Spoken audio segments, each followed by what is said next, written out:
Good morning and welcome to the August meeting of the Housing Opportunity Fund Advisory Board. We're going to get started in just a second. Just first, as a bit of housekeeping, we do not have an ASL interpreter available today, although we did do our best to secure one. I believe that there should be captions rolling in just a moment, so please follow along as best you can. And again, apologies for that. We will begin with our roll call. Lena Andrews. Here. Oliver Beasley. I'm here. Dr. Jamil Bey. I'm here. Joanna Deming. Here. Knowledge Build Hudson. Jerome Jackson. Council President Teresa Kale Smith. Mark Masterson. James Myers.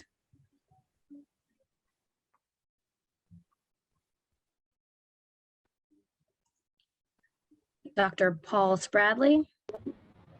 Here. Sonia Tillman. Here. Derek Tillman. Dr. Diamante Walker. Here. Adrian Wanaha. Here. I am present. And Megan Winters. Okay, great. Now on to review our minutes from our July meeting. Kelly, just wanted to make note for the minutes that we're joined by Knowledge Build Hudson. Oh, thank you.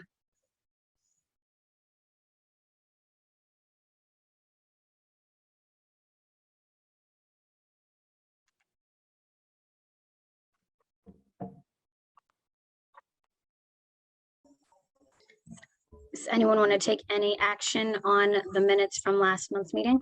Move to approve the minutes. I'll second. All those in favor? Aye. Any opposed? Any abstentions? I'll abstain because I wasn't there. Thank I you. also abstained because I was not present. Thank you. All right. So the minutes have been accepted. We will now move on to public comment. Who is our first registered public commenter?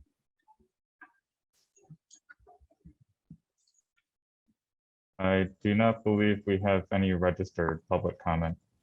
Okay. Then we will continue down to the discussion of program guidelines.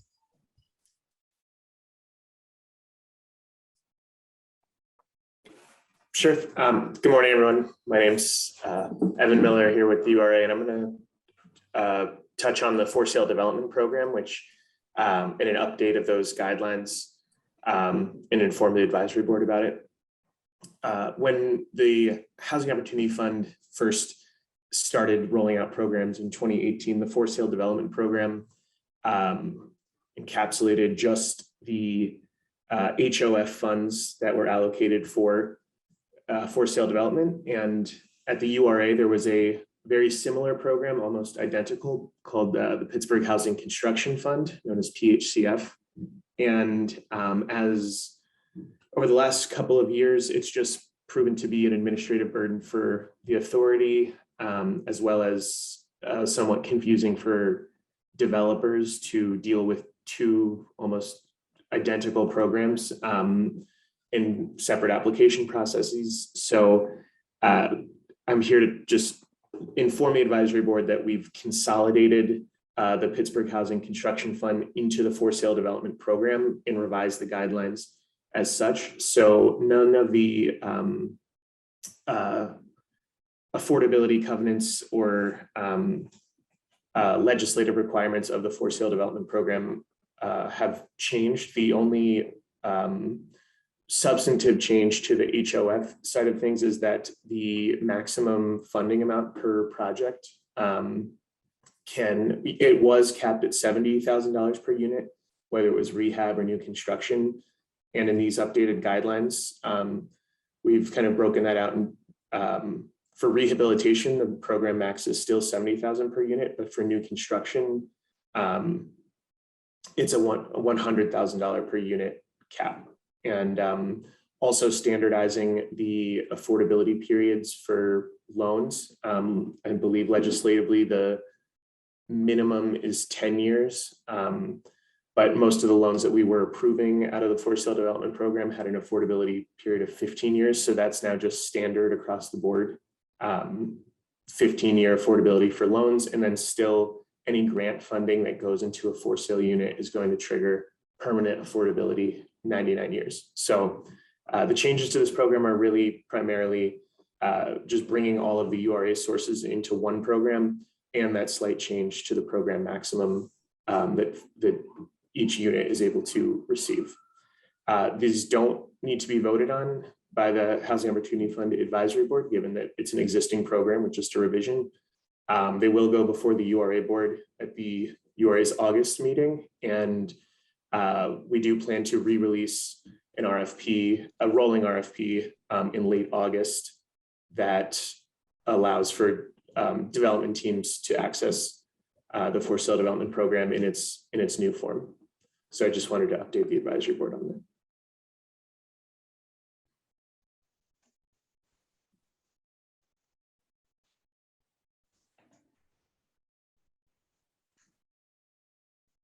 And if there are questions, let me know. If not, we can move along to the next update.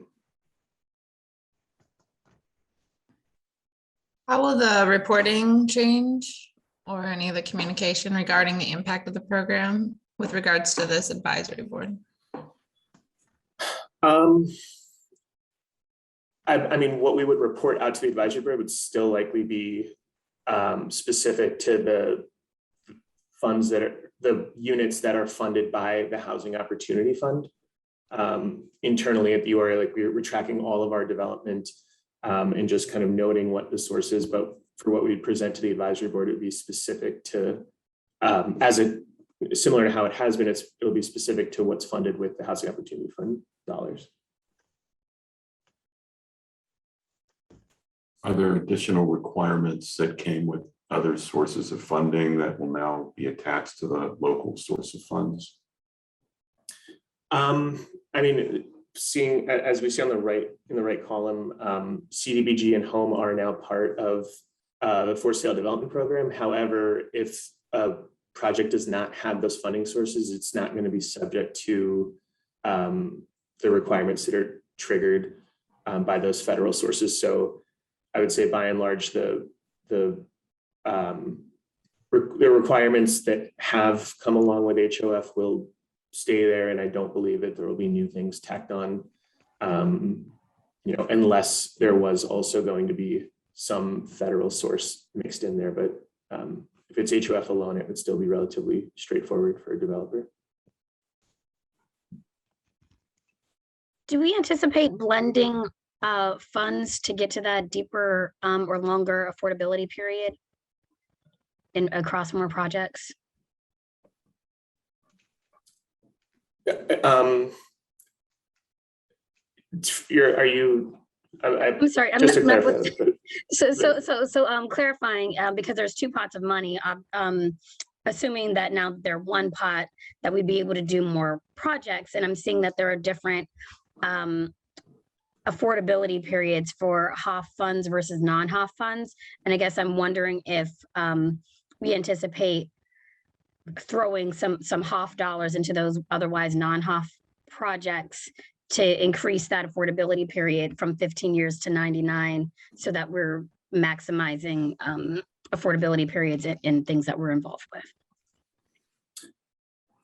Yeah, that's, I mean, certainly a possibility. I don't know that we've kind of ironed out if that'll be like a multi-source strategy will be the sort of predominant mode of operating going forward, but it is something, an astute observation, and something that could enhance just overall the sources that we're using if we do want to have that longer term affordability throughout the city.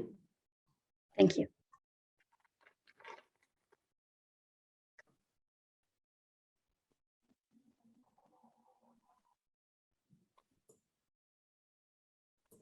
If there are no other questions for Evan, I believe we can move on to the updates to the homeowners assistance program. Thank you so much. Thank you, Kelly. I do have one question. I didn't see anything in the packet with these program changes. Is that something that you can email to the board advisory board? Sure, like actual updated guidelines. Or even this summary. Yeah, the slides would be helpful. The slide is Okay. helpful. Sure, can do that. Thank you. Yep. Next, we want to update the advisory board on some guideline changes to the homeowner assistance program. We're implementing these changes to make the loan terms a little more favorable to the borrowers, as well as trying to build more capacity to get through the wait list a little bit faster. Well, I guess a third reason is also to accommodate for a little bit more in the project limits, as we're seeing construction costs continue, or they're not going down. And so we're proposing to increase the actual loan amount from 25,000 to maximum of 30,000. There will still be a $5,000 grant as part of the project. As we expect that we might get some CDBG funding to this program. If a project is going to be funded with CDBG, we'll be offering a $5 to $10 lead grant for the remediation, because we're seeing the lead remediation costs can be about $5,000 to $10,000 or more, and we just want to help ease that burden on the homeowner. Additionally, we are going to decrease the deferred loan period from 30 years to 20 years with a loan amount around 30,000. It just makes sense to kind of bring that down to 20 years. However, after 10 years, the loan will start to be forgiven at 10% each year for the rest of the 10 years. So that this will be a little bit easier on the homeowner if they do need to sell or transfer the house after the 10 years. This is kind of appropriate to kind of the lifespan of the work that would be done on the project. The estimated change for HAP Plus, because we will be increasing the available loan amount, is only going to increase about $10 per month for their monthly payment. And then lastly, we are going to start to allow homeowners to choose their own contractors if they do not want to wait for one of the URA contractors or program administrators. Even though they will be able to choose their own contractors, they will still have to go through the URA approval process, where we'll check for references, licenses, available credit, insurance, and things like that. And they'll still go through the URA inspection process. Any questions on these HAP guideline changes?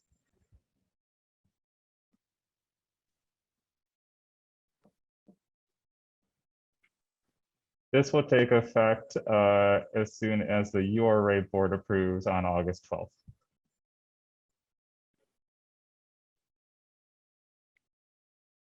Can you give a little background about, what the rationale was for changing these things?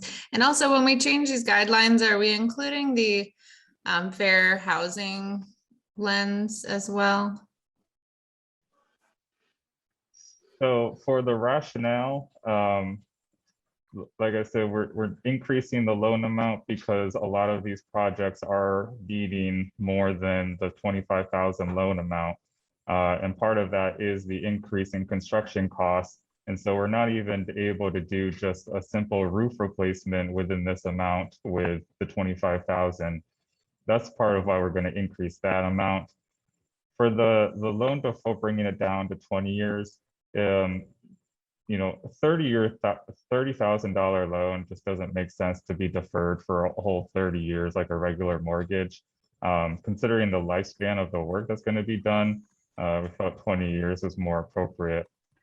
And then as far as the contractor selection, we do believe this will be able to get through the wait list a lot faster than we're currently able to, because if they're able to choose their own contractors and find good ones that the URA approves, we can get through this a bit faster.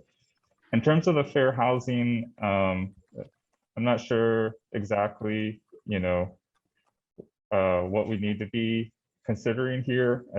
I think we would be looking to the Fair Housing Committee on this advisory board. So this is up for discussion, but we can certainly come back to that, Joanna. So what does that mean in terms of timing? You're looking to the committee, like, will we be able to get some of those recommendations into the guidelines before we put out the RFPs, or? Well, there won't be an RFP. Okay. But I mean, for like the for sale program.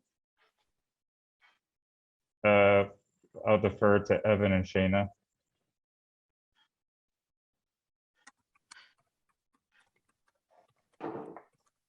Joanna, I mean, if you have specific ideas about what could be, I mean, I can send you what the updated guidelines will look like. And then if you have ideas about how they could be changed to include that, we're certainly open to it. And then how the RFP will actually look.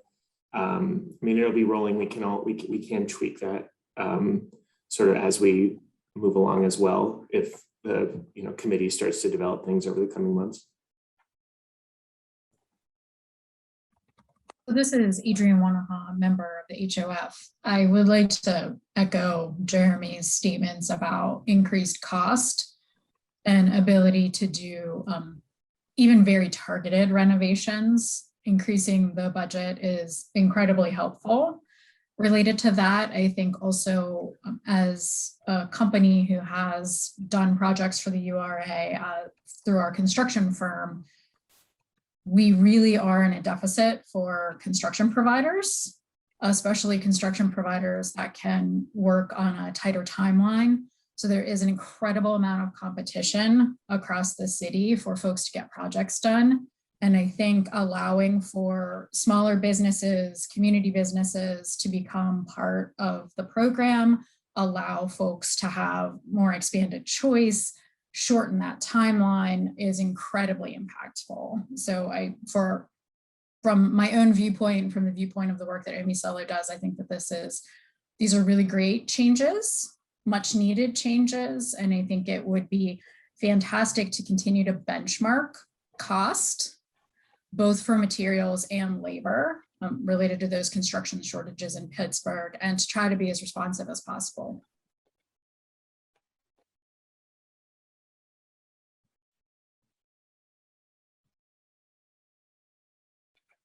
Jeremy, is your typical loan the full loan amount? Has it been $25,000?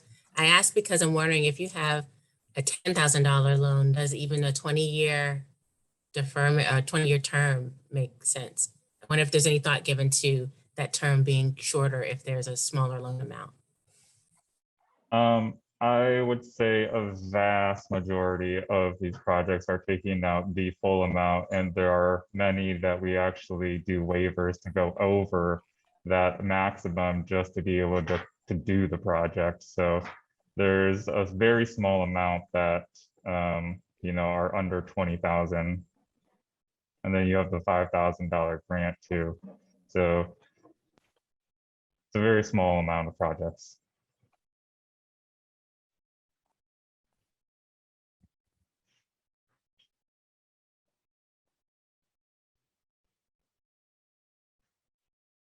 Any other questions on this one? All right. The next one is not an HOF program, but this advisory board has shown interest in just kind of following the small landlord fund program. So we wanted to at least just give you some visibility to what those guidelines changes will be. The first part is the sourcing. We originally had this source with a PNC program-related investment of $500,000 that carried some interest, which required us to have the interest at 3.24% in order to pay that back. We're going to move away from that so we can have a little bit more flexibility in the funding. So we'll still have a UPMC program-related investment that we are drawing on. And then we also will maintain a loan loss reserve provided by the Lincoln Land Institute. As far as the affordability restriction, nothing there changes. The loan affordability, we are changing to simplify it. Currently, it's 10 to 15 years, and it just depends on the current and proposed use of the unit. We're going to simplify that to 10 years. But we will have waivers available to increase that to 15 years if the developer, the borrower, needs to really extend that for their debt service to match the other funding streams that they're going to bring into the project. So those options will be available, but standard will be 10 years repayment. The maximum loan amounts will not change. And the interest rate, we will lock at 3% instead of variable from 3 to 4%. And lastly, we are giving some 6-month interest only at the start of the project to allow time for construction and lease up. And again, to try to align with some other common funding streams that the borrower may be bringing into the project. And then full principal and interest will start on month 7. Any questions or feedback on this one? Yeah, I've got 3 questions. The first is, what's the amount that we're talking about? And would the switch from PNC to did that change the amount that's available? It does not change the amount, just changes the sourcing. So it was 500,000. And then there's UPMC money for I think 250,000. Okay. Double check. The second question is, I know I see what the affordability restriction is, but we know with the data that we've got that the real shortage of housing units is at that 30% of AMI. Are we encouraging existing landlords? Is there a way to encourage them to try to target units at that income level? It's a good question, Mark. Something that we've been trying to think about. So, one way that we could do that is to incentivize them. So if they would do units at 30% AMI, maybe we give them a lower interest rate or no interest. We haven't built that into these revised ones, but I think you make a good point. We do need to focus on the 30% AMI. The borrowers that are coming through, most of them are working with Housing Choice Voucher program when they come into it. But if the advisory board has recommendations, ways to incentivize that, we'd be open to hearing that to see if we can work it in. I mean, these guideline changes will go for approval this month, but it doesn't mean we can't revise them if we need to again. Maybe there's a way if somebody is working and taking a housing choice voucher or some other ways that they can rent to families at 30% AMI. Do we need to take grant funds from the HOF to maybe make the interest payment so you can give them interest-free loans? And is there maybe there's a small grant that could go with it from HOF funds? And again, this is more preservation, I think, of existing units for the amounts that we're talking about. But yeah, if there's a way to really sweeten the deal to make it pleasant, hey, you get this much more if you'll do this, and it's not going to be a hit to the landlord on income, but it will, if we can do things to increase acceptability of housing choice vouchers across the city, I think that would be we should find ways to do that and use the HOF funds to incentivize that. Yeah, just to be clear from my understanding, are you suggesting like potentially demonstration or potentially just funding like this program out of HOF?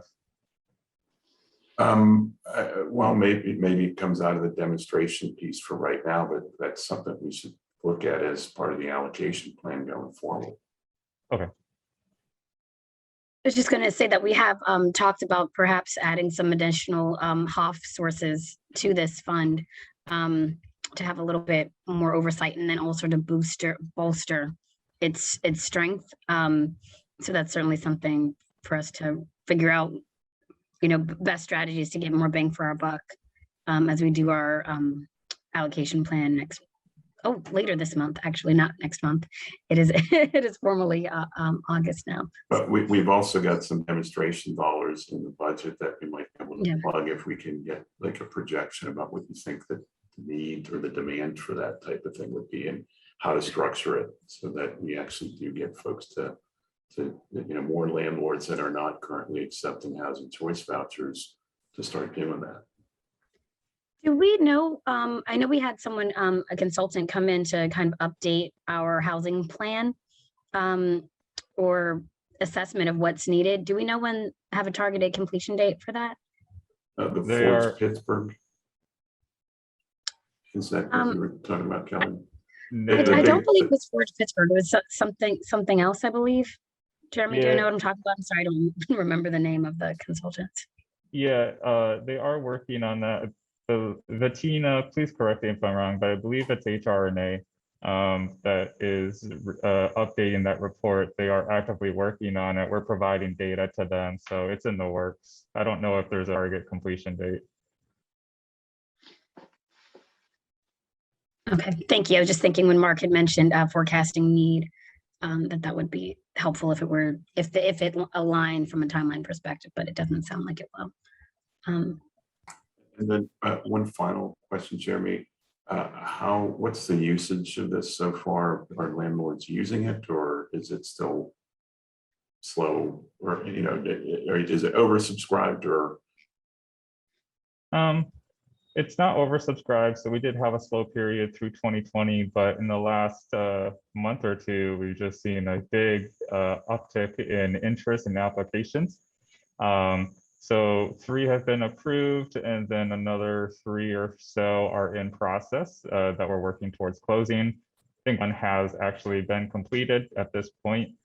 So the pipeline has definitely grown in the last couple of months. Thank you. Sorry. I just got a question about capacity for the program. Like what would be the goal, or what would be the amount of landlords that we could fund through this program? Because I'm not sure how 7 compares to our goal, or what would be our goal if we have one. Oh, based on funding that we have right now? Yeah. So of the 500,000, if it's broken out into $20,000 per unit at a maximum, that would give us 25 units. Okay. Some landlords just are doing 1, some are doing 3 or 4. So we'll look at kind of the benchmark of units rather than projects. Okay. But 25 is probably what we're looking at with available funding right now. We could do a little bit more with the PNC, PRI, but about 25, 30 units. Okay. Thank you. So Mark, I think I heard the advisory board might want some pipeline information on this program to consider in your annual allocation plan discussion. Yes. Yeah, that would be great. We will work on that. Thank you. Any other questions on the small landlord fund?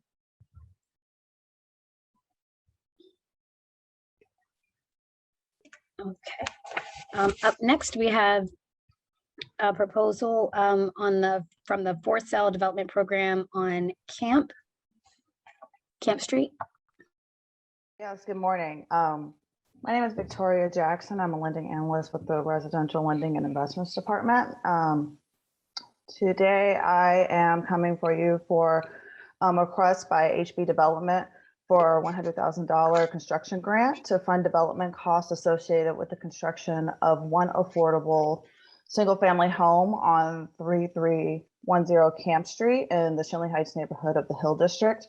The structure will be a 2-bedroom, 1.5 bathroom home at a sales price of $180,000. The project will receive $40,000 in Housing Recovery Program before second mortgage financing to ensure affordability to buyers at or below 80% AMI. This grant will be sourced through HOF 2019 FSDP funds. Per FSDP guidelines, the home will have a 99-year affordability restriction. HB Development is partnering with the Shenley Heights Collaborative on this project, who are identifying properties and qualified buyers to create affordable home ownership opportunities in their neighborhood. This property has clear title and is in possession of the Shenley Heights Collaborative. And the Shenley Heights Collaborative is a designated registered community organization recognized by the city in 2019. This home will be a modular build constructed through Durabuilt Homes. The modular build will include everything for a completed home with the exception of appliances. HB Development anticipates a project timeline of 12 to 16 weeks from receipt of final permits. HB Development is working with First National Bank on securing a construction loan. FNB has provided a credit accommodation interest letter proposing terms. Additionally, Neighborhood Allies has provided a loan guarantee of up to $250,000 for a construction loan, and HB Development will also provide $20,000 of developer equity to finance the project. Jean Boyer and Jeffrey Stein of HB Development and Phyllis Lavelle of Shenley Heights Collaborative are here to answer any questions you may have about the project. So with that, I will turn it over to the advisory board for questions.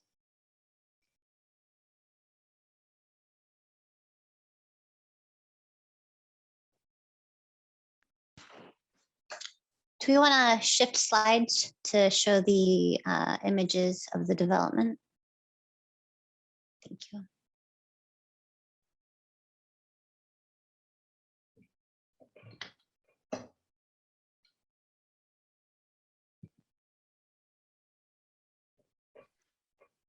Is there a rendering of the house or any images? Yes, there should be, I think Bettina, within the next 2 slides or 3.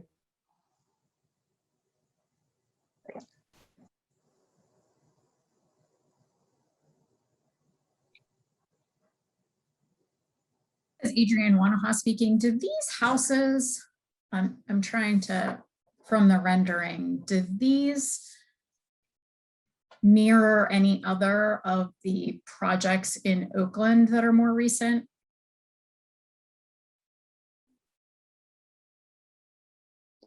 I'm not sure I understand your question. This particular model, I will say that there are 3 different roof elevations that we have the option to use, and we would work with the individual CDC partner to contextualize that look to the neighborhood. This would be the first new house on Robinson. And in quite some time. I'm sorry? In a very long time. Yeah, in a very long time. So, I mean, from the standpoint of, does it match the context of the other homes in the neighborhood, just from the standpoint that it's new, it's a different type of a design. And it is smaller than the other things on that street. Camp Street, interestingly enough, this is almost identical to the other homes that are right in that group. So it fits the look. We're going to customize the roof elevation to mirror the dormer look a little bit more. It'll be a faux dormer, but we're going to make sure that we bring that into alignment with the other homes on the street that are existing. Size and I haven't been inside the other houses, but from a size and an exterior appearance, they're very similar. Just to give context into the request that Victoria is presenting today, both Camp Street and Robinson are being developed by HB Development with this unit. So 2 different voting actions, but similar concept and development structure. And question, is it $100,000 for each project or is it $100,000 for both projects? It will be $100,000 for each project. So I will be making a very similar request for 227 Robinson. Is it the same nonprofit partner or is it two different ones? Robinson will, their nonprofit partner is the Oakland Planning and Development Corporation.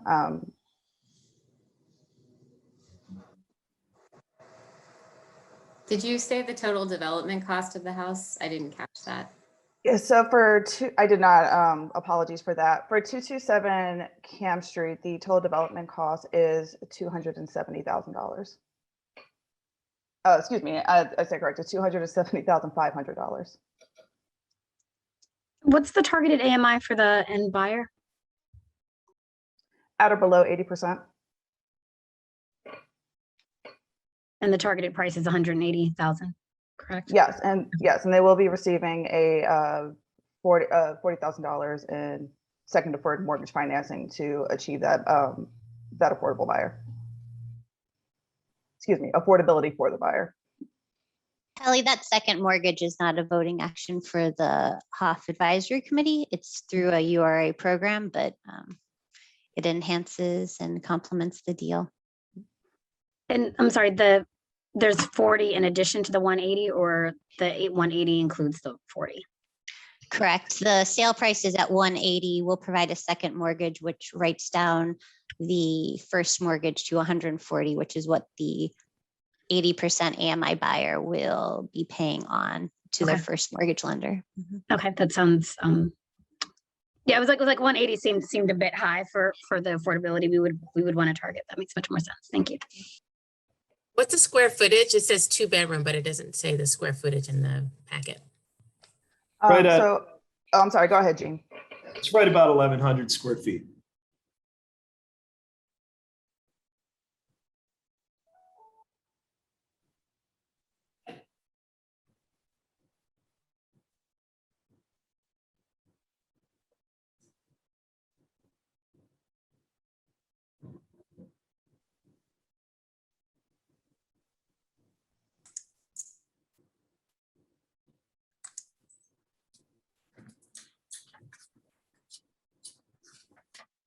Do we have any board members that are abstaining from voting on these projects?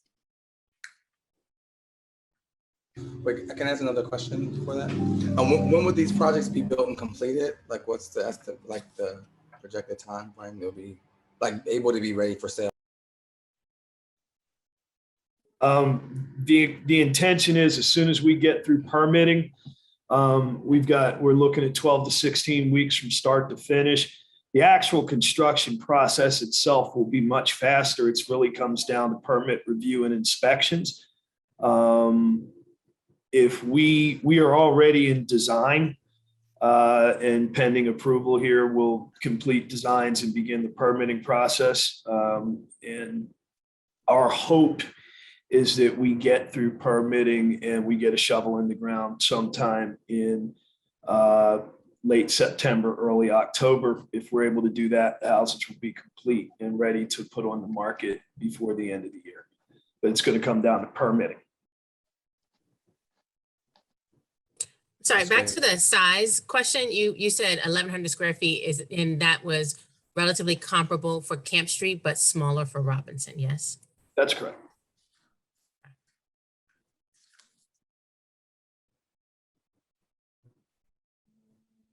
Exciting. I believe Wanda Wilson is also on the call to speak to the Robinson partnership, if anyone has questions for her.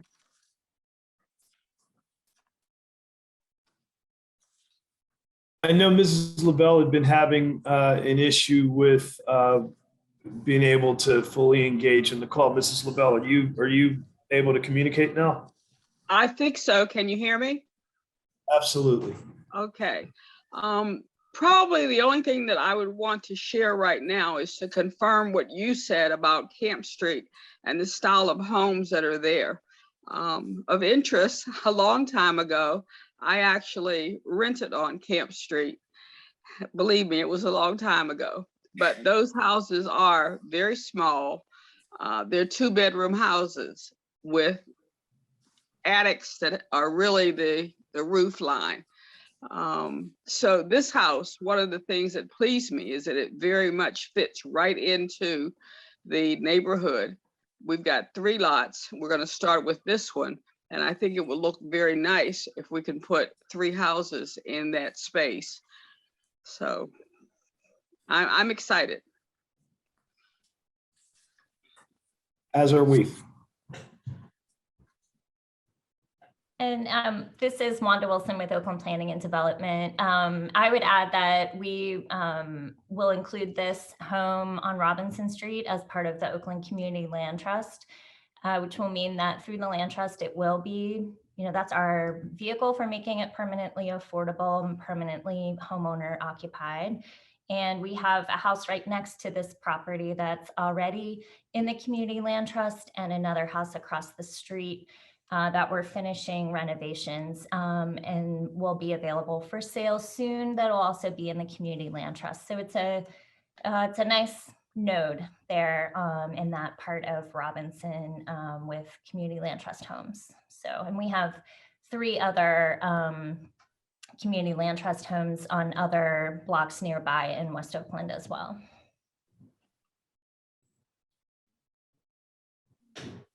Thanks, Wanda. Good morning. Nice to see you.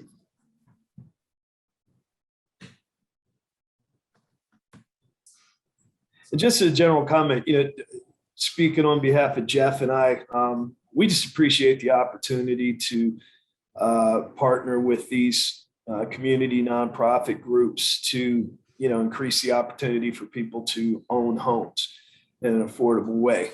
So, what the Housing Opportunity Fund provides is what allows this to work, because otherwise the numbers don't. So we want you to know how much we appreciate the opportunity, and we hope that these are the first of many that we do in the city. This is exciting.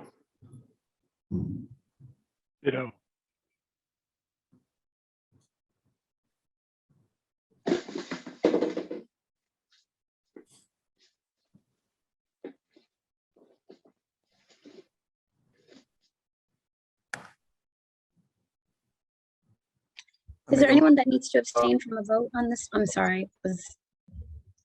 Abstain. Actually, I think I need to abstain. This is Sonia, but Evan Miller is still on the call. I'm not sure if a source of funds that we recently received, if that was HOF or PHCF. So I'm not actually sure if I need to abstain. It was HOF FSDP. Okay, I abstain. And this is for sale development program dollars. It's 2020 allocation or 2019? 2019. Bettina, could you go back to the 3310 Camp Street slide? Yeah, 2019. Okay, thank you. Just for clarity on any necessary abstentions. Are there any further questions, or are we ready to take any actions on these 2 items? Which I believe would be 2 separate motions. I don't have a question, just a comment. I think in the future, I think this project's great, but it would be helpful for me at least to see a rendering with the project in context. I'm just having trouble imagining the scale. And I know you have one of the setting and then one of the house, but if you could try to put the house setting, because we haven't been there. And so it would be really helpful to see that, just so we can get an idea of kind of the context of the larger development. Second that emotion. Yeah, it's definitely helpful for infills to see how it fits.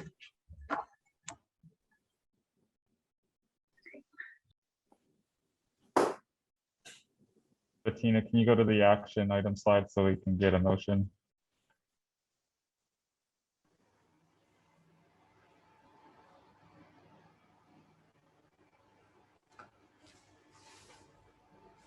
Okay, I'll make a motion. This is Knowledge Road Hudson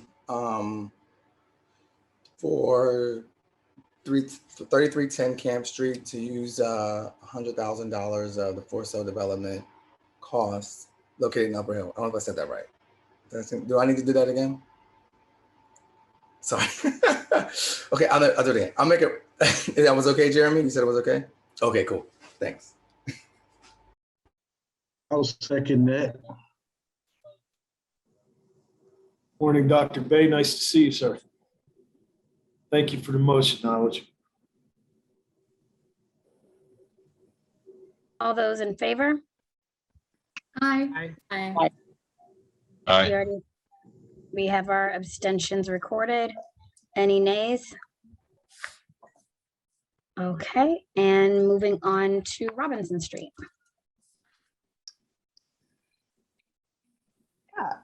So once again, HB Development is requesting $100,000 construction grant to fund development costs associated with the construction of one affordable for sale single family home at 227 Robinson Street in Oakland.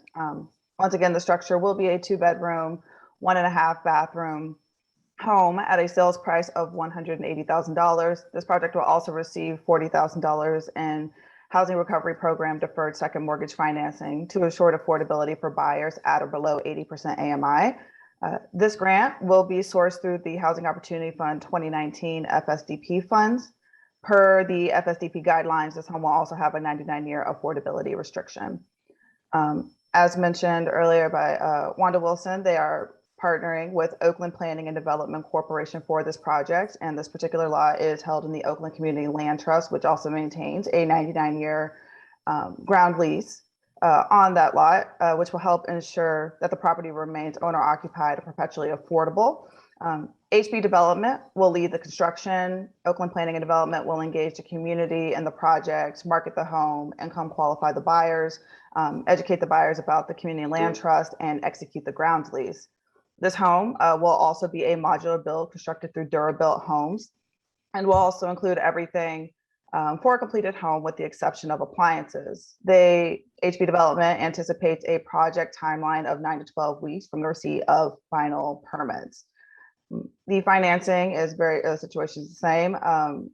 FNB has provided a credit accommodation interest letter for the construction loan on this property, and there is also a loan guarantee from Neighborhood Allies in the amount of $250,000. HB Development will also provide $20,000 in developers' equity to finance this project. So once again, Jean Boyer, Jeffrey Stein of HB Development, and Wanda Wilson of OPDC are also here to answer any questions you may have about this project.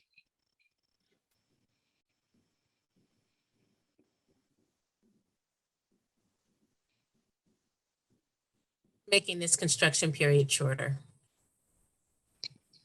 I'm sorry.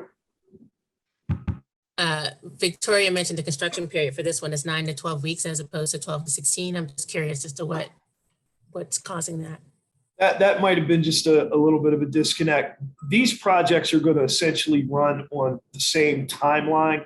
Each site is just a little bit different. So there's some float in there. The primary point of emphasis, though, is we're putting these on foundations in a fraction of the time if it were a stick built or panelized home. But what I can assure you is we move through these with absolute, deliberation. We don't dally. The biggest challenge that we have is the time it takes to get through the permitting process. And then because of the volume of work, just the sheer number of projects that are currently going on in the city, getting inspections scheduled. So that's our big thing is getting inspections and getting permits. It takes, it takes about 12 days to build this house, in fact. And it takes probably 2 weeks of actually on-site work, if that much, to do the preparation in the field. It's really all of the inspections and the other things around the regulatory and approval process that stretch the timeline.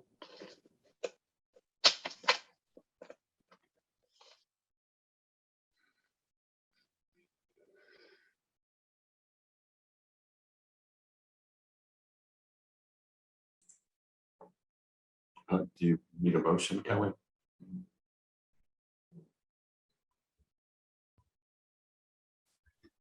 I'd make a motion to recommend a grant of $100,000 from the for sale development program for the development of 227 Robinson Street. I'll second it. Great. All those in favor? Aye. Aye. Aye. All right, we have our abstentions on record. Any opposed? Wonderful, the motion carries. Congratulations. Thank you very much, everyone. Thank you Welcome for to the permits. positive motion. All right, the next item up for voting is a outreach services agreement for the legal assistance program.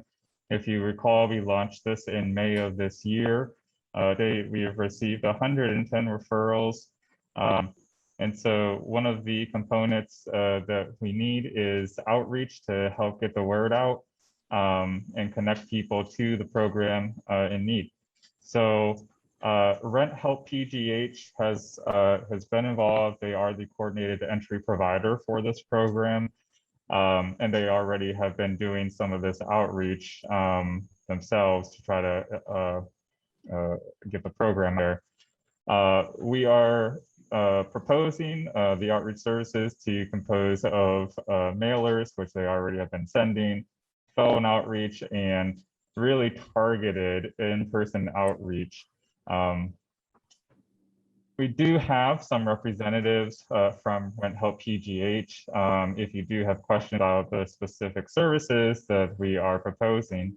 But if you go to the next slide, the actual request here is for a contract for $45,000. To note here, the contract is going to be with Community Justice Project because that is the master contract or agreement. They essentially subcontract the service to Rent Help PGH. So we will be following and just increasing that existing agreement by $45,000 to fund the outreach services. 1 second.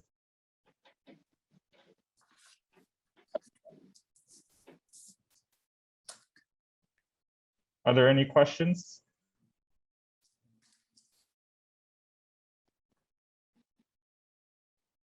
Anyone from Rent Help PGH want anything?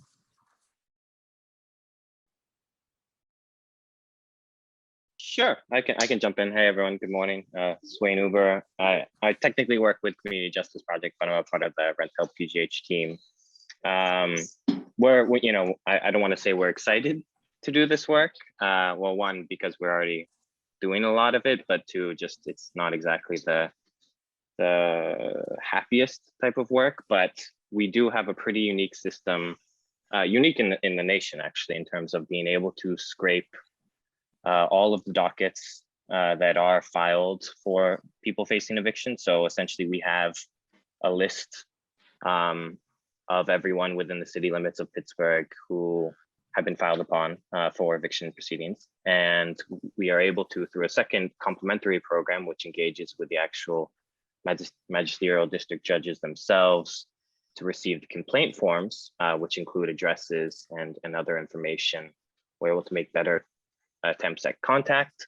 And that includes, as Jeremy mentioned, direct mailers, which include a lot of information, as you can see on the previous slide.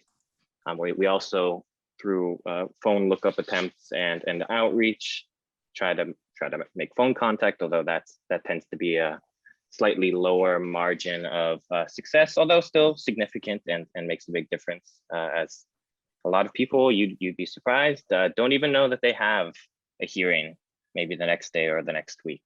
But the biggest thing that this is going to allow us to do is ramp up the in-person contacts, which will make we believe the largest difference in terms of getting people who are facing eviction the information that they need and connected to this program.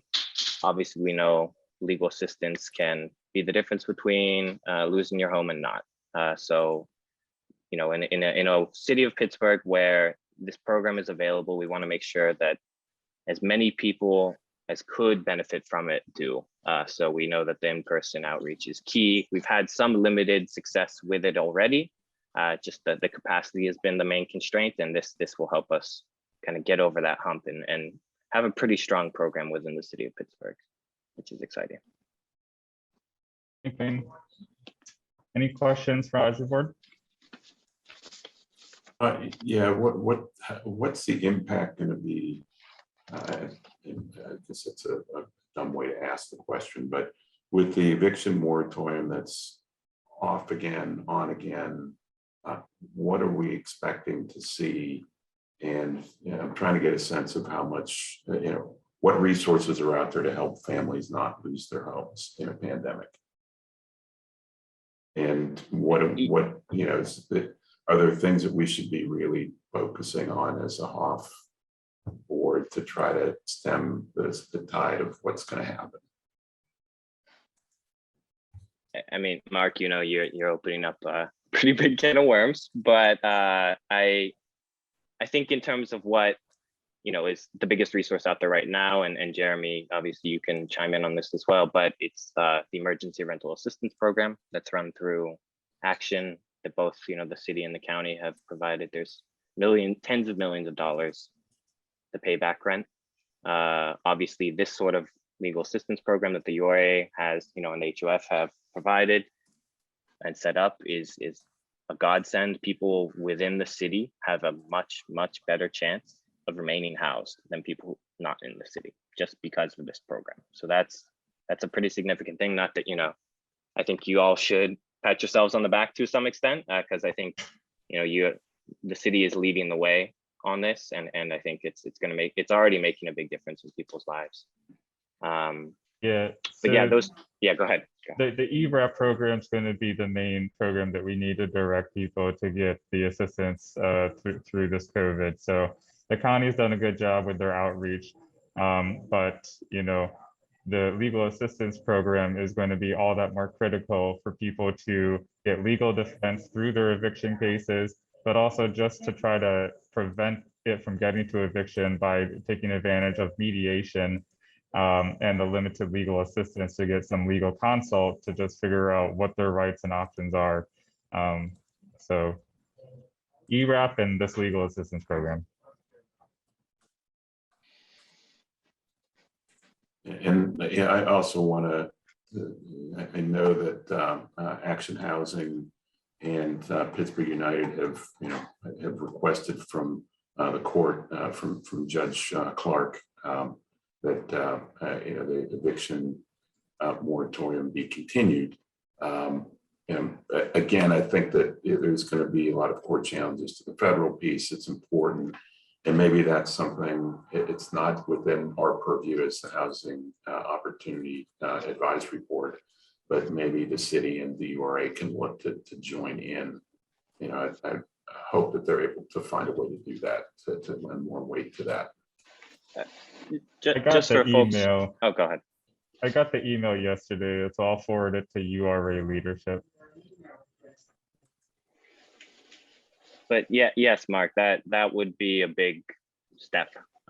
Essentially, it would allow, provide additional protections for people within the city of Pittsburgh, the county of Allegheny County, through a local court order. There needs to be specific permission provided by the PA Supreme Court in order to be able to issue that sort of court order now. And the request is to Judge Clark to request from the PA Supreme Court that power be given to her. There are specific things, and it's good to hear, Jeremy, that was sent to the board. But I think the city and the URA chiming in and the HOF board lending your support would help a lot. Any other questions?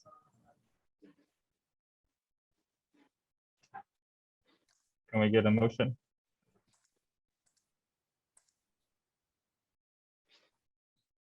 To accept the recommendation to increase the amount of funds to the Community Justice Project to $45,000 for outreach legal services. I second that motion. All those in favor? Aye. Aye. Aye. Aye. Aye. Any opposed? Any abstentions? Do I need to abstain? I never know exactly which fund Action Housing is. No. No.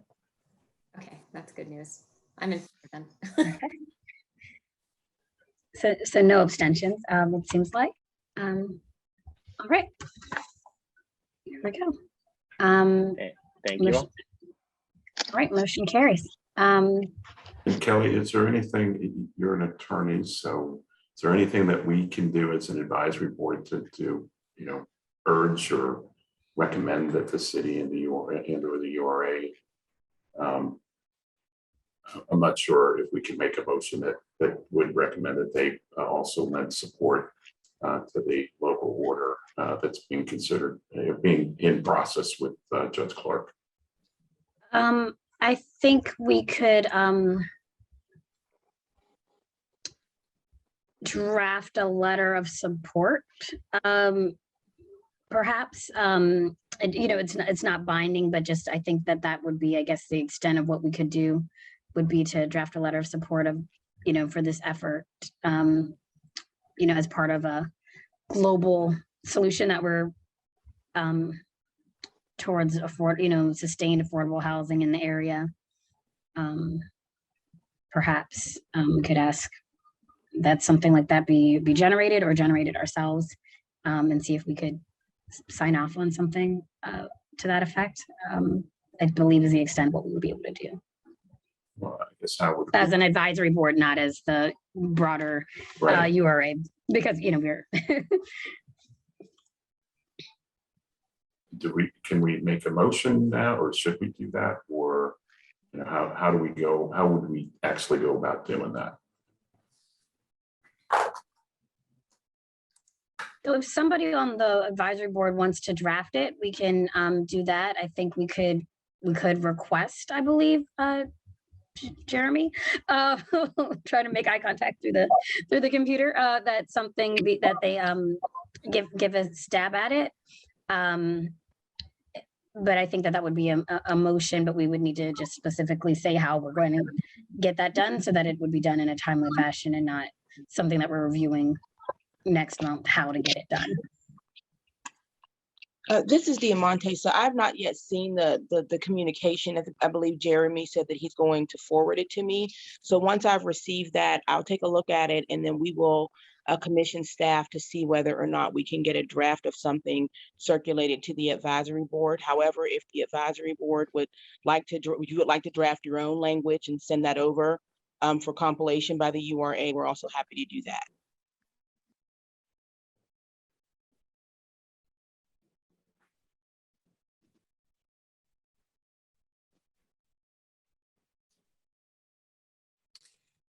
Diamante, I think what would be helpful is, it sounds to me like this is an effort to encourage the URA to support the work of Pittsburgh United and others. So if after the leadership has read this information, it would be helpful to know if you already intend to support that or not. But if this committee still wants to draft a letter, I'm all for it. I'm not the one to draft it, but I'm all for the effort. I'm thinking it might be helpful to have two separate letters, because I think the URA is significant and important, right? Obviously, we are, the younger sibling of the URA. We're under the big umbrella. But I think that when you're reviewing things, the more letters, even when they become somewhat redundant, that you have, the better, because it's a thicker stack that shows more support. So I would recommend that we consider submitting our own and having that ready for next week, whether the broader URA decides to support it or not. We could pass along our letter that our little piece of the URA is in support of this effort to bolster things, would be my recommendation. So that I'm clear, are you asking for URA staff to spend staff time helping you to draft the letter? Or are you saying that the advisory board on its own will assign a designee to draft the letter? I just want to be clear on what the ask is to the staff. So I think that's what we're discussing. If it's that we would urge the URA to do its own letter, then we wouldn't be drafting it. But I think that we're trying to figure out if we want to do our own letter and encourage the URA to support it. And once I think we figure out that piece out, we'll know what the specific ask is for staff. Perfect. But my recommendation would be that we would do our own letter and urge the URA to support, and then just see if anybody on the advisory board is able to draft that in a timely fashion for us to review, or if we need to put one more thing on the plate of our wonderful URA staff. Do we have any takers to draft such a document?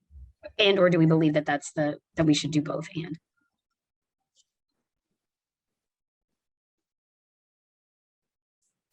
I guess the first question before we get to the who's going to do it is, should we do it? Correct. So do we need to make that motion and vote it to say that we're going to recommend to the URA to send a letter to Judge Clark, and that the Housing Opportunity Fund Advisory Board will also have a letter that is sent, draft a letter that's sent to Judge Clark in support of Action Housing for United's letter, or similar to their letter, urging that we do things to protect tenants that are behind in rent. That sounds. That sounded like a motion. Sound like that, like that sounded So exactly I will like second. it. Perfect. All those in favor of what Mark just said wonderfully in a full paragraph that I shall not repeat. Aye. All those in favor? Aye. Okay. I don't know if I need to abstain because it's Action Housing's letter and I work for Action Housing, but Probably. Probably. Okay, I'll abstain. Okay. But I could also volunteer to help draft the letter or draft the letter if that would be- Wonderful. Okay, so that so we have an abstention. Any nays? And we have a drafter to do that. Thank you, Lena. And I think we're good on this item. Do we have a timeline for when we would like to get that out? If we can do it quickly, we should, as quickly as we can. I think time is really of the essence with this motion and work at the court. I think I can get a draft by Monday and circulate it. If that works. Wonderful. Thank you. Thank you, Lena. Yep. Okay. Can I please clarify, Mark Masterson made the motion and who seconded it? Sonia Tillman. Thank you. And up next, if there's nothing else on this item, would be the transfer of the HSP program. All right, in the interest of time, I'll try to get through this quickly.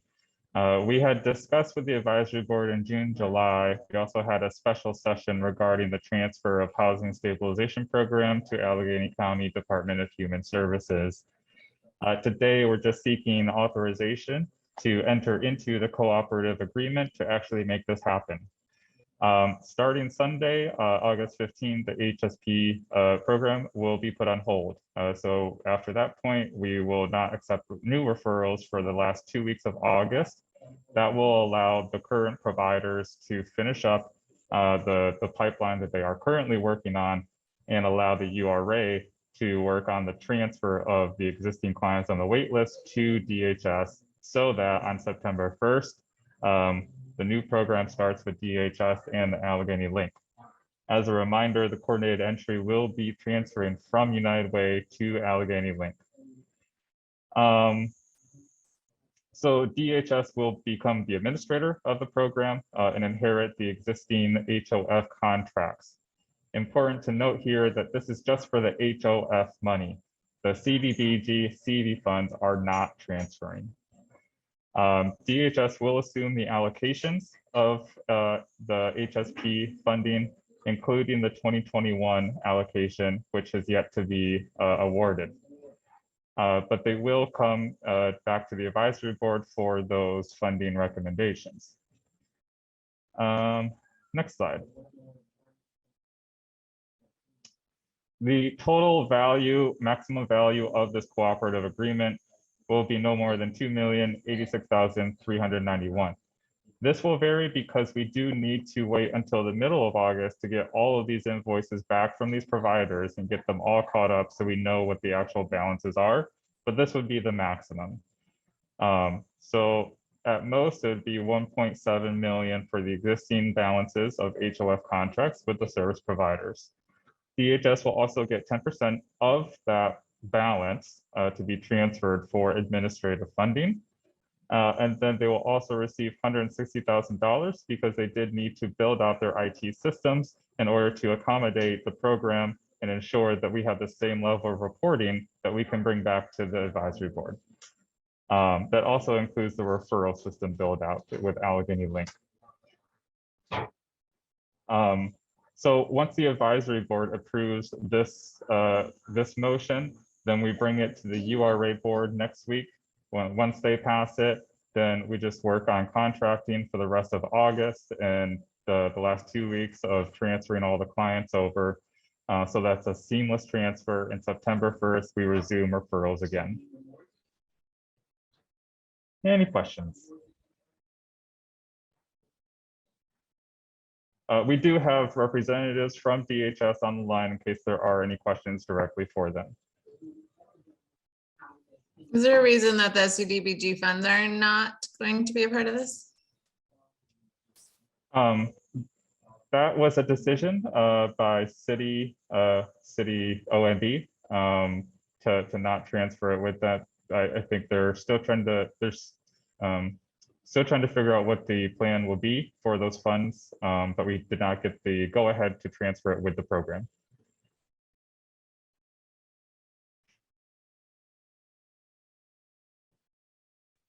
Seems like that could create some complications. Do you think it will be considered in the future? The last I heard from last night was that the URA may still hold the custody of the funds, and that we would work with DHS, and that in the event that the HOF funds are depleted and there is a great need for additional to bring in the CDBG funding, that would still be an option. But at this point, it will not transfer on September 1st.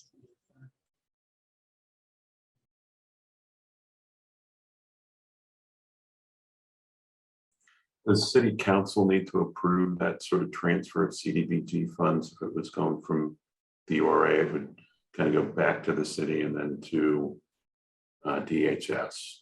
Is that kind of the way that the transfer has to work with CDBG monies? That's right. We can't assign it to DHS. So if that were to happen, then we would go through the legislative process with DHS in the city. So it might be, is that the reason that city council approval is needed? That it's not going right now, or is there an issue at city council that anybody that URA is aware of? I think we can probably take that offline. Thank you. So for clarity, it looks like the co-op agreement will last until this time, well, June 30th. And it looks like the URA will rediscuss the renewal. So does that mean after we vote on it, it just is in the URA's hands to just continue the process?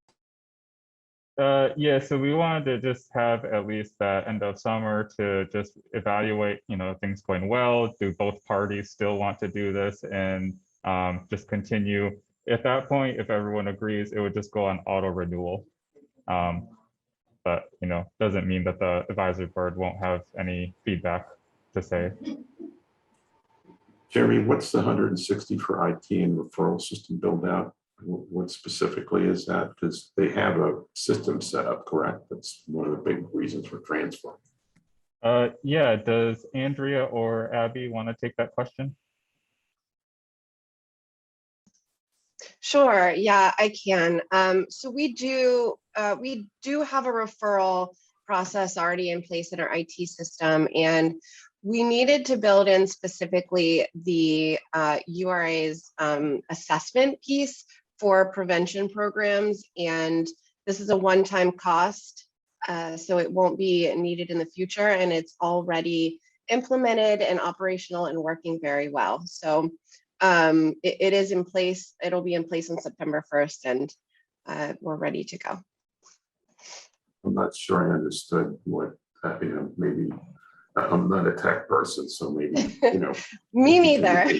I'll be honest. Dumb it down for me, I'd appreciate it. Yeah, I think that's my baseline with IT. But so we specifically didn't have an official formal prevention assessment in the IT system. We wanted to make sure that we captured each and every item that would be needed for the providers, so that they then would get a referral from us through our Allegheny Link coordinated entry system. that would go directly into HMIS, which is the system one of the systems that they currently use, which will now be the main system. So providers only need to work within this one system, and they're able to get each and every piece of information that they need to start working with the client right out of the IT system. Previously, we did a lot of our prevention work outside of the system. So we really wanted to make this a very formal assessment process where if any of those assessments ever needed to be reviewed, we would be able to do that within the IT system, which we weren't previously able to do. So This then, is Adrian. Oh, sorry, Mark. just so I understand, so then we'll be able to actually see what happened, what the outcome was. Did somebody stay in their unit? And it gives us that sort of, individual data. And so we Yes. know if we need to look at that, we can see what the results were. Okay. Absolutely. Yeah, we could dig right down. Yeah. The additional benefit of having it all housed under DHS and the HMIS system is that, well, DHS could potentially also tell us other implications, like people are staying out of the system in general, not just the homeless system, but other DHS systems with HSP assistance. So we have access to that level of information potentially as well. This is Adrian Wanaha, and I am curious as to what the notification system is going to look like. So there have to be people who are already in the application world that would be transferring from a current system to a new system. How are those folks being outreached to? What are they going to see on their end? And then for new folks who are coming in, is there a new outreach strategy related to the new process? So on the client end, they won't notice anything different. Okay. So people that are already in the process with providers, they will finish that out and they'll finish invoicing the URA. People who are on the wait list and haven't been contacted yet will be transferred over to the DHS system, and the providers will pull from there. So it really shouldn't be any different for the client's end. For outreach, once September 1st happens, we will adjust our outreach materials so that we do direct people to Allegheny Link. Additionally, we'll work with United Way to help redirect people to the link as well, in case our old promotional flyers are still out there. And if URA receives any inquiries directly, you'll do that warm handoff to the new protocol. Absolutely. Thank you. It should be a smooth transfer.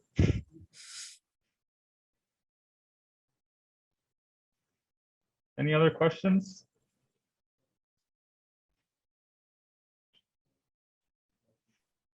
I think I do have one final question. So as we move forward to having these more integrative systems of information, do we think that there may be partnership possibilities beyond things like the housing stabilization program, where the repository of URA resources is integrating more fully with the information living at DHS and the programs living at DHS? Do we see, new ways to partner even further beyond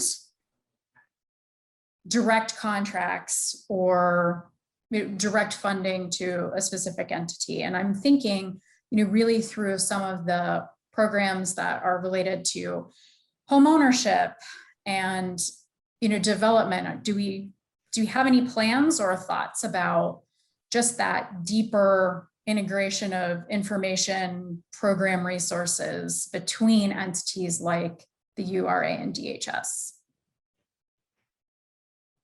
Well, I think this is the pilot for that, right? Just how the integration can work between the city and the county on these types of programs.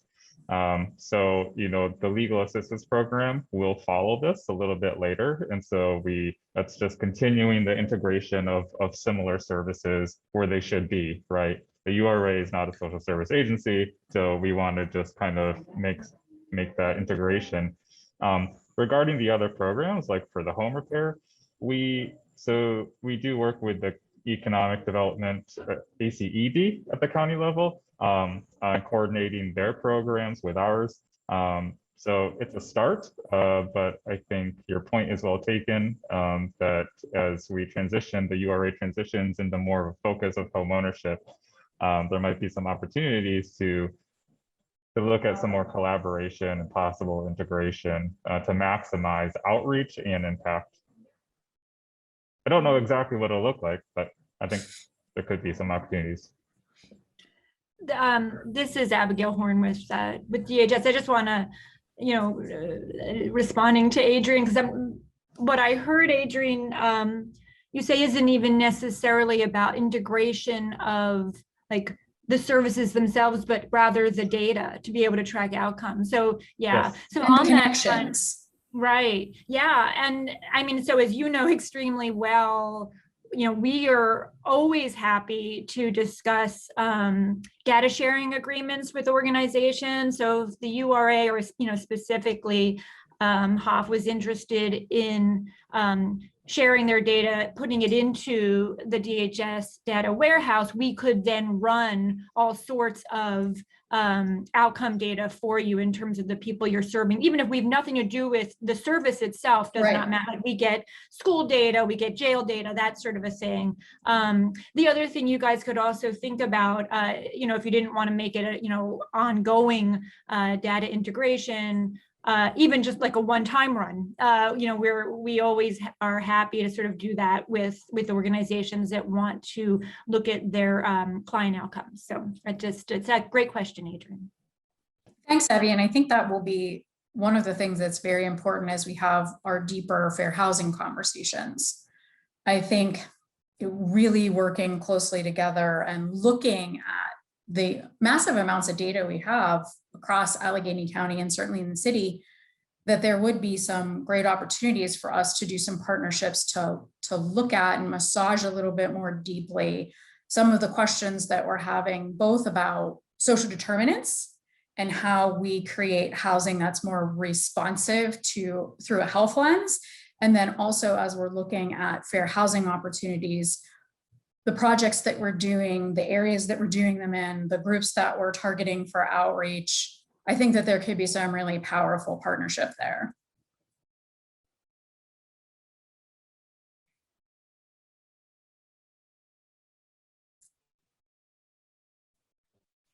Other questions?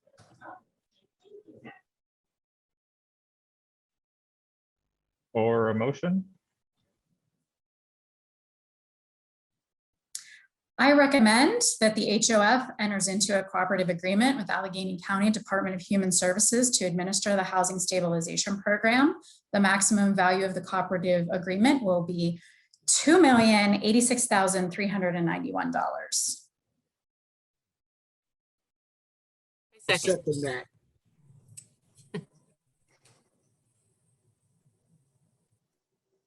All those in favor? Aye. Aye. Any abstentions? Pretty sure I need to abstain on this one, Okay. but I do think it's really great. Any opposed? Okay, great. The motion carries. Thank you. Up next would be our advisory board administrative items. Committee updates. I believe at the moment we put our committees on hold while we dove into the RFP process to see what structurally is there and what we can do. And so with that, I will turn it over to the chair of the RFP committee, Mark Masterson, with any updates and reporting on the progress thus far. Sure. Thanks, Kelly. And we've had 3 meetings so far, and I want to thank Adrian for really driving this. She volunteered to help as she nominated me to be the chair, but she's really been wonderful on this, and we have made a lot of progress. I think that we'll be ready to make a recommendation to the board at the September meeting, because we're right now we're sort of digging into the guts of the information that has been provided by URA staff. And we've got some issues around that we're trying to work through on, should it be a rolling application? Should it be a hard deadline?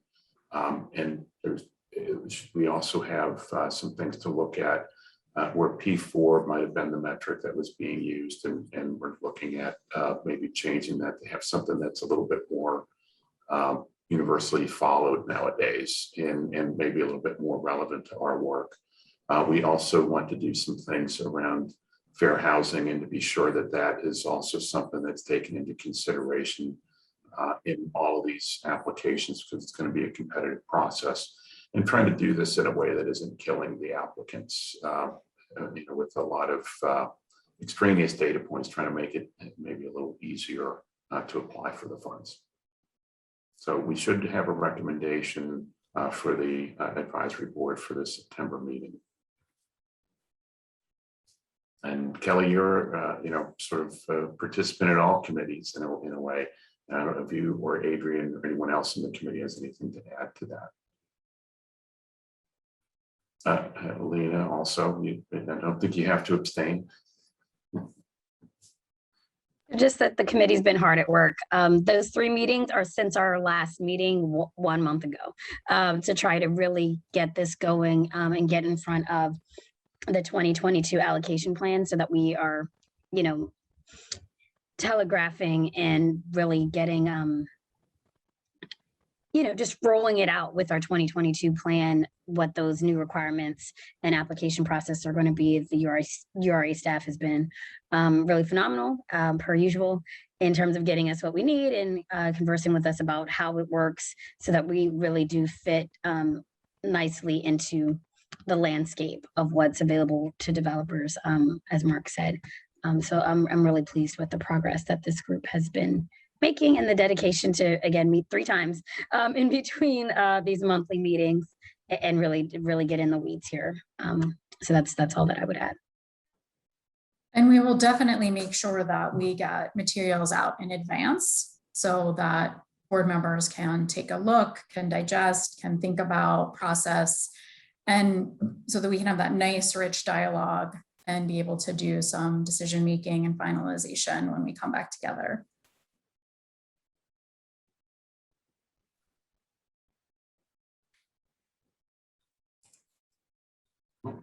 If there's no questions, I guess we'll be ready to keep an eye out for recommendations, and our goal is to get this to something that we can make a decision on at the next meeting.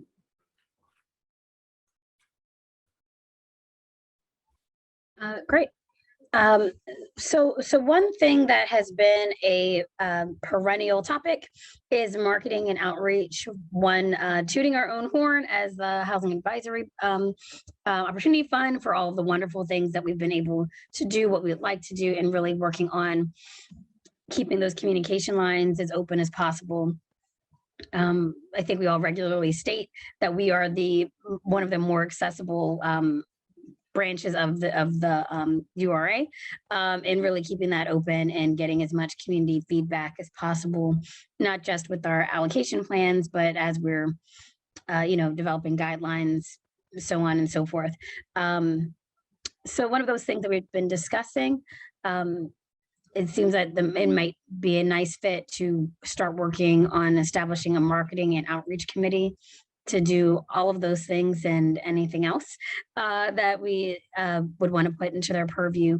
And so when we make that a point of discussion as to whether or not that's something that everyone would be interested in doing, and how we would beef it up as an advisory board.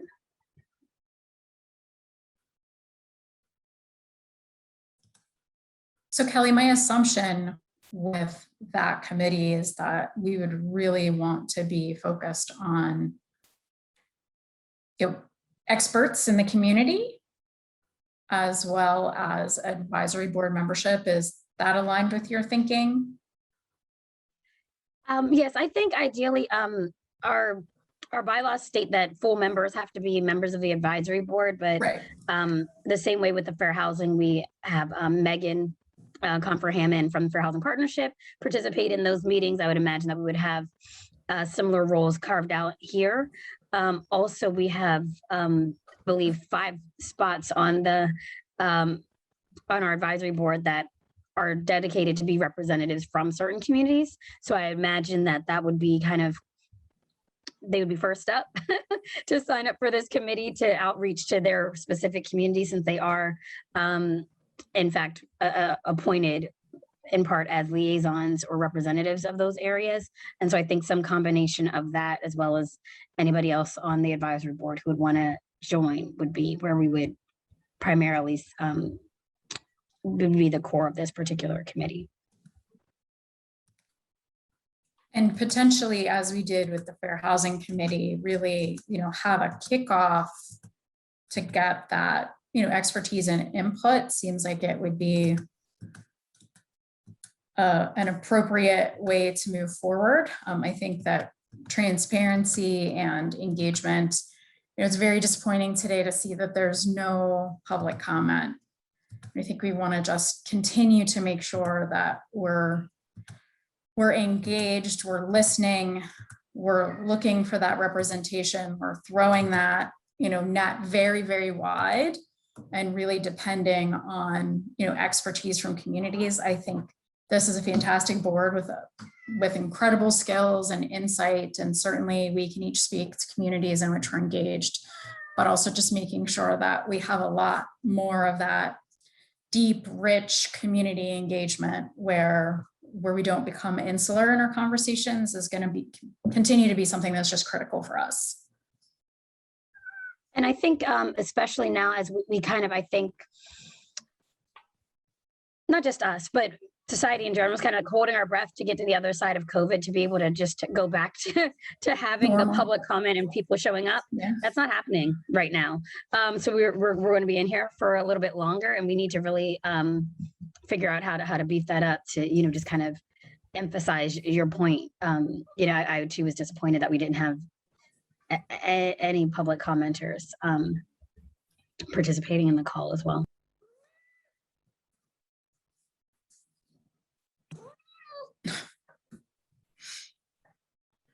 In some ways, we're more accessible, and in some ways we're less accessible being online.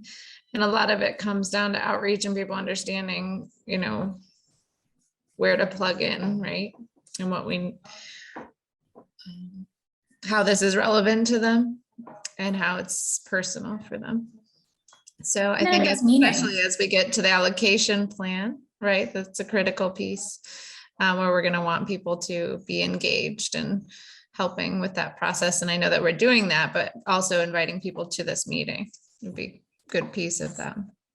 And how to get them and keep them involved. And it's not just, hey, it's summer. How do you want us to spend money? And we'll talk to you again next summer. And I believe that I don't believe that's what we're doing, but I think that because of the concerted effort around our allocation plan, that certainly could be the perception. I don't think that's what we want. So we do need to formally vote to establish any committees per our bylaws, and then we can select a chair and staff from there. But that's just the rationale. A motion to establish marketing and outreach committee. I'll second it. Thank you. All those in favor? Aye.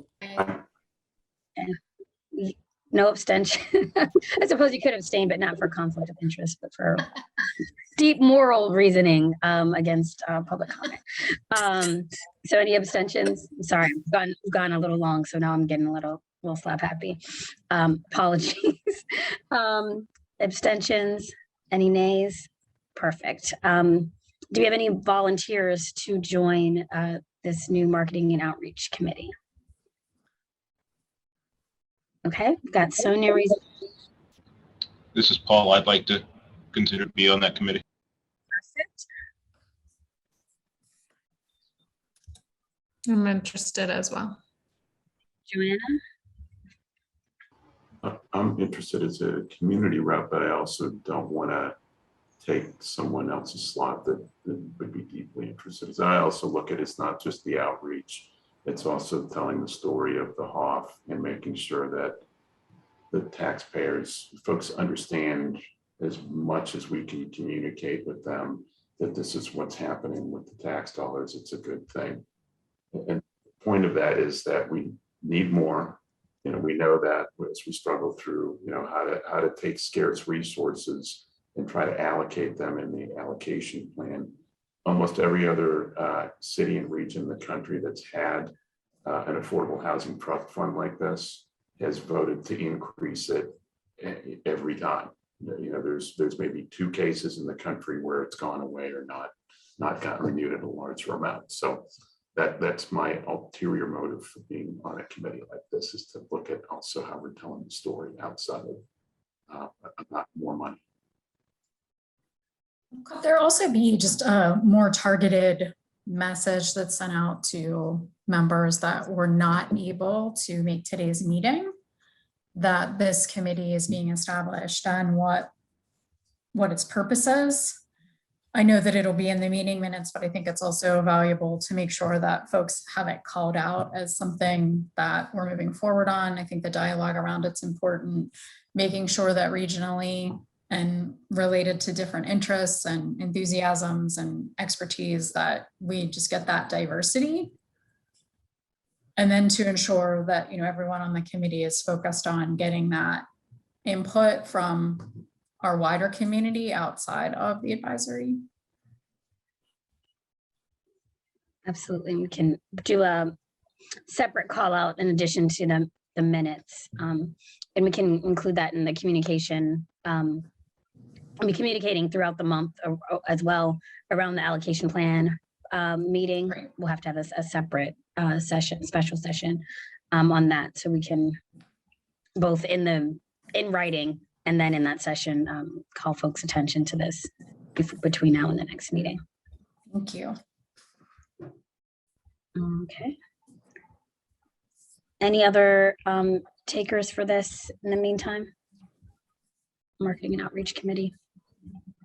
If we have more than then I believe it's 5, then we can make a motion to formally extend the numbers or have non-voting participants as well.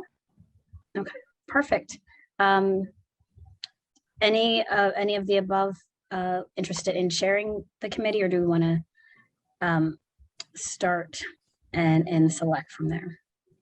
That'd be Joanna, Paul, Sonia, Mark. I know you're already chairing the RFP, so emphatically say no, I'm not interested. Oh, I'm like, I can feel your head nod while I'm looking at other people. So Would not be interested in chairing. Okay. Paul is avoiding eye contact by being off camera. Joanna.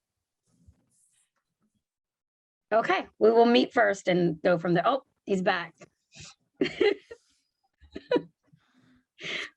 So I will email us if you're interested. I can join the committee and I can share it as well. Okay. Perfect. We've got our 5th. You're welcome.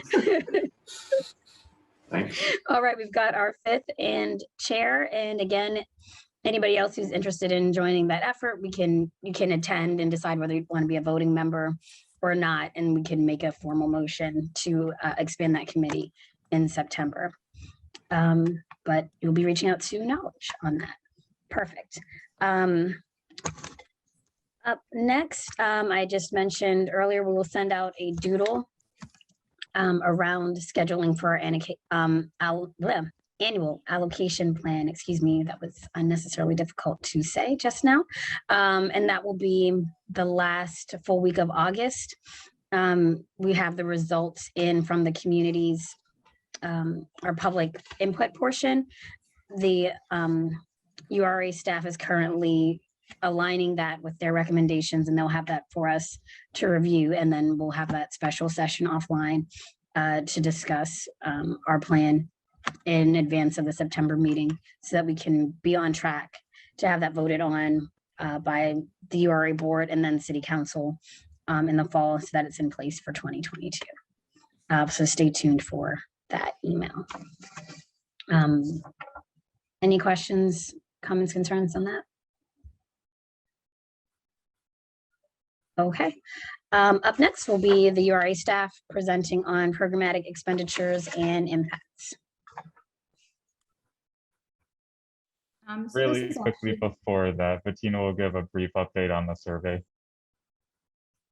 Yep, Thank so I will give a quick update on this. So the survey went out June 21st and it closed July 30th.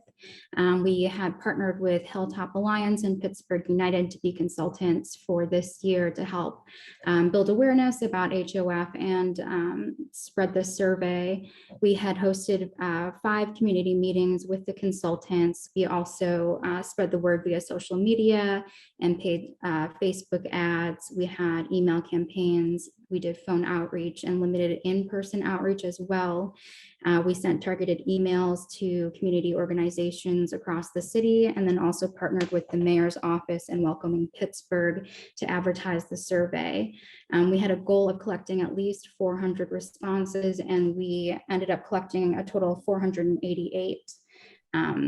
We will be analyzing the responses between now and August 18th, and we will be reporting out to the advisory board and the public on August 18th before the advisory board starts drafting their annual allocation plans. So you can expect that memo to be sent out towards the end of the month. Does anyone have any questions about this? Sorry for the speedy run through. I want to make sure we have enough time to get through everything in the last 10 minutes.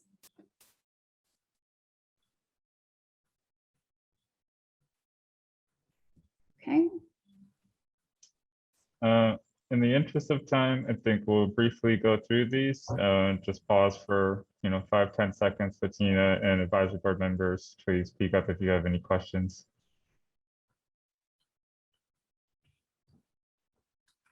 Okay. So these are our down payment and closing cost dashboards. We had 219 closings so far. 109 of those closings are for home buyers between that 50% and 80% AMI thresholds. That's where we're seeing most of our home buyers at right now. But just a quick question, is that 80% or 115? I mean, this is the program that we have that goes up to 115. Mm-hmm. So you're saying that 109 were no more than 80% AMI. Correct. Yep. Between that 51 to 80% AMI.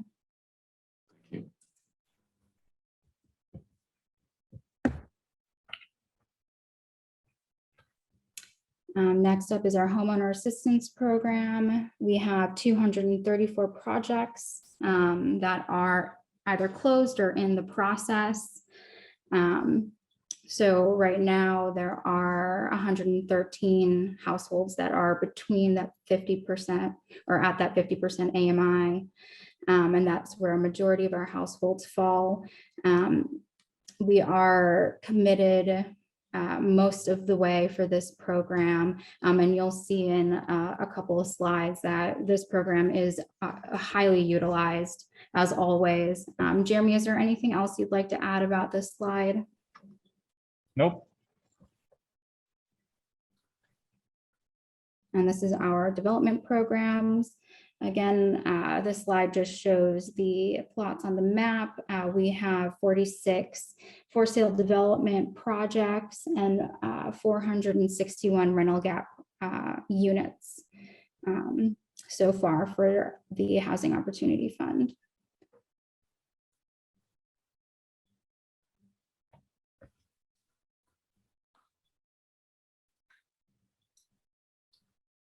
And this is a total snapshot of our closed and committed and funds that have not been committed yet. And this does include funds up until 2021.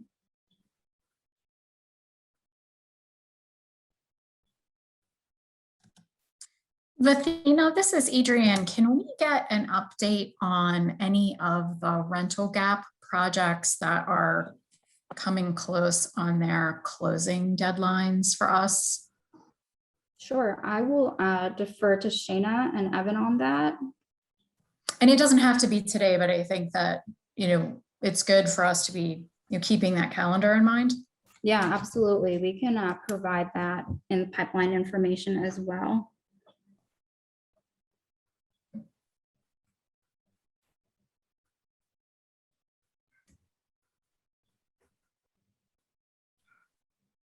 Next.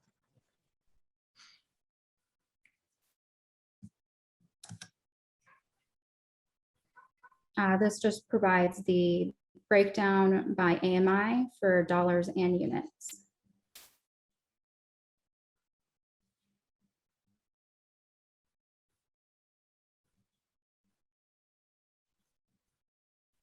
We did add the legal assistance program line item as well. And that's being invoiced as they go. Okay, let's say the numbers seem low. Okay, thank you. We just started reading the first invoices a couple weeks ago.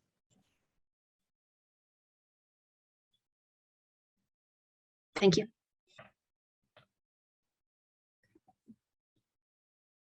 Jeremy, I'll let you take announcements. Yeah, so in addition to the regular announcement for the next advisory board, I did want to let this advisory board know that I am leaving the URA. My last day will be August 25th. And just wanted to say it has been an absolute pleasure and an honor to work with this advisory board. I think we did a lot of stuff in the last couple of years, and just want to thank you for all of the support that you provided, and that it's been a pleasure. Your contact going forward for HOF stuff will be Vatina, and then my position should be posted in the next couple of days. So thank you, everyone. Congratulations, Jeremy. Thank you. Hopefully we'll see you again. Thank you for your work, Jeremy. Thanks, Jeremy. I know you really worked hard to make a lot of this stuff work. It's appreciated. It's been an absolute pleasure, and we will certainly miss you, but wish you the best on all your future great work. Yes, thank you and congratulations. Hopefully we'll stay in touch. I'll still be around. We appreciate you, especially with the homeowner program. I know you've done more than that, but that's been great. And then the rental assistance as well.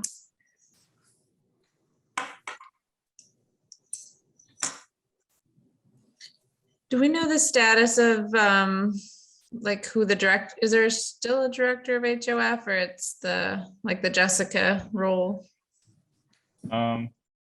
There will be some positions being announced in the next couple of days or weeks, but the department structure is still being finalized. Okay, thank you. If there are no other announcements, we will be getting that report out from on the allocation plan towards the end of the month. Stay tuned for a doodle to schedule that special session, and we will otherwise reconvene as a whole on September 2nd at 9 a.m. Thank you, everyone. Thank you. Thanks, everyone. Bye.